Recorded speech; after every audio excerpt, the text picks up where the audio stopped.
Welcome to Moncton's Monday Musings. And today we're going to look at the problem of Kim Jong-un in North Korea and his attempts to make nuclear missiles work. Now, there's something quaintly old-fashioned about the communism of Kim Jong-un. It's a hideous, grim, grey dictatorship. One of the most famous pictures ever taken from space was of North Korea and South Korea at night with no clouds. And you could see all the blazing lights of Seoul and all down South Korea. And North Korea, hardly a light anywhere, because the regime there doesn't allow electricity to its ordinary people. This is a hideous regime. It's a regime which, frankly, should have been removed a long time ago. It's a brutal regime. It treats its people like serfs. It kills very large numbers of them. It treats them extremely badly. Human rights abuses are routine in Korea. And they are, like all dictators, paranoid. They're terrified that somebody will eventually end their reign of terror.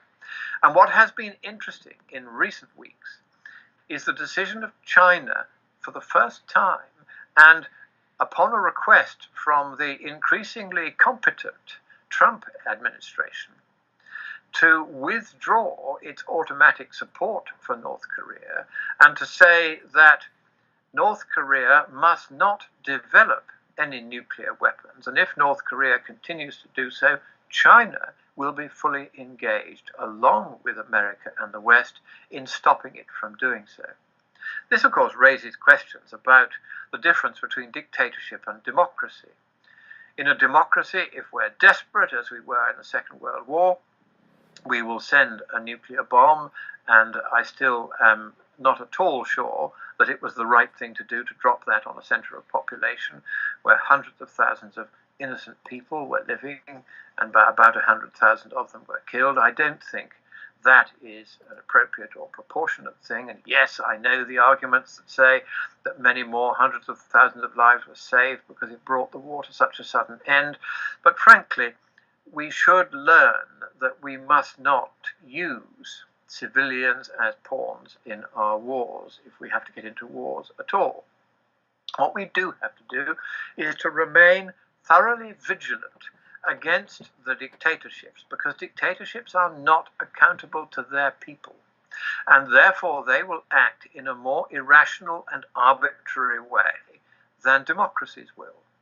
Democracies will defend themselves, but they will not be aggressive, whereas dictators at any moment can become aggressive, and that is why it's of great concern that Kim Jong-un, a thoroughly nasty dictator, a hereditary dictator, third generation now, I think, he is something that we have to worry about when he starts working on the development of nuclear weapons. Of course, like everything else in North Korea, the idea of building missiles to attack America with is quaintly out of date.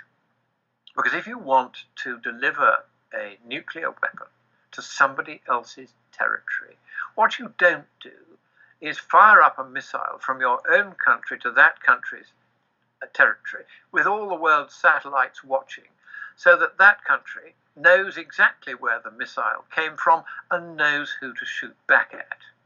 That's not what you do.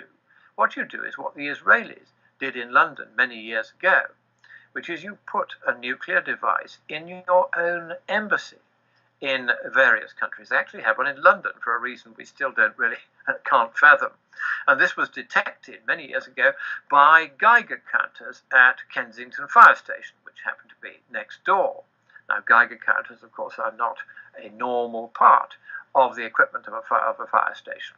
And clearly, Her Majesty's government had suspected the Israelis were up to something in their embassy, and a large dose of nuclear radiation was detected by the Geiger counters. The Home Office offered to move in and help to clean things up, and the Israelis said, no, it's our embassy, you can't come in.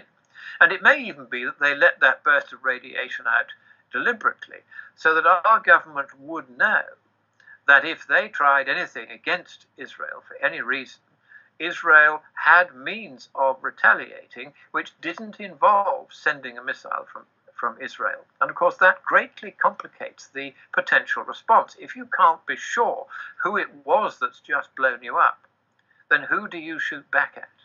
And that is why nations that know what they're doing and are in the nuclear game, they do not think of using missiles as a first strike capability. They keep them in reserve.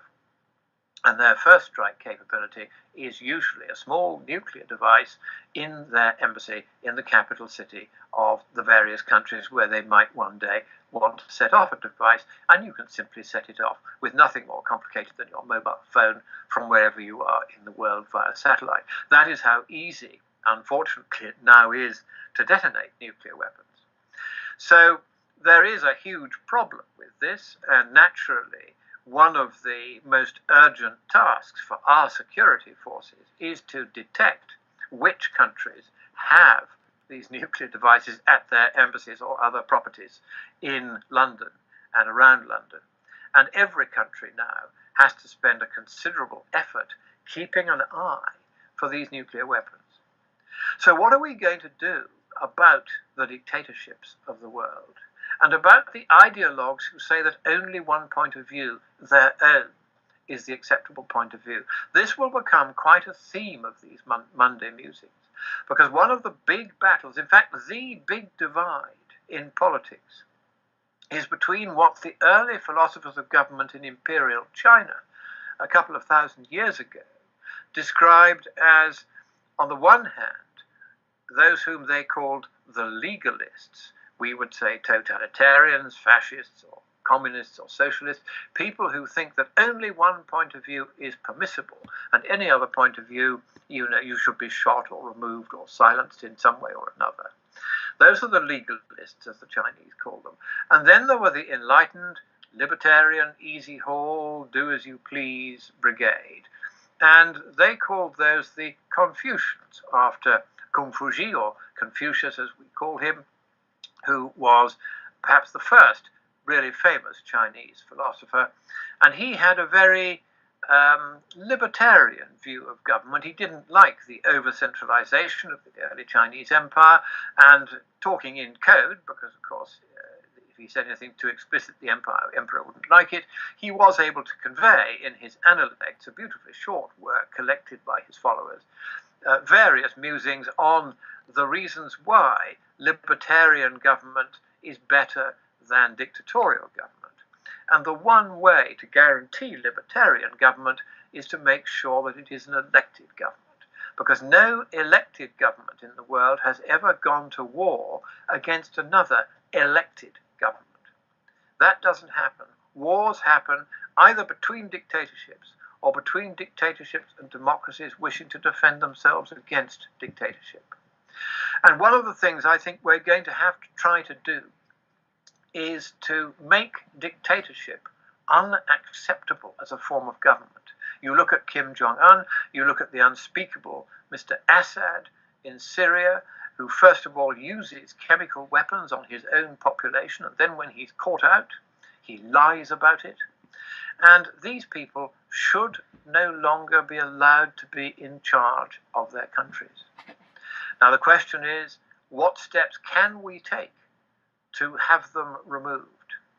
And this really is going to take a great diplomatic effort on the part of the democratic countries to make sure that the likes of Kim Jong-un and of Mr. Assad are brought in front of the International Criminal Court for their crimes, put on trial, and locked up forever.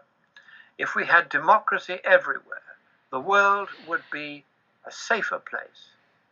God bless you all, and thank you for watching.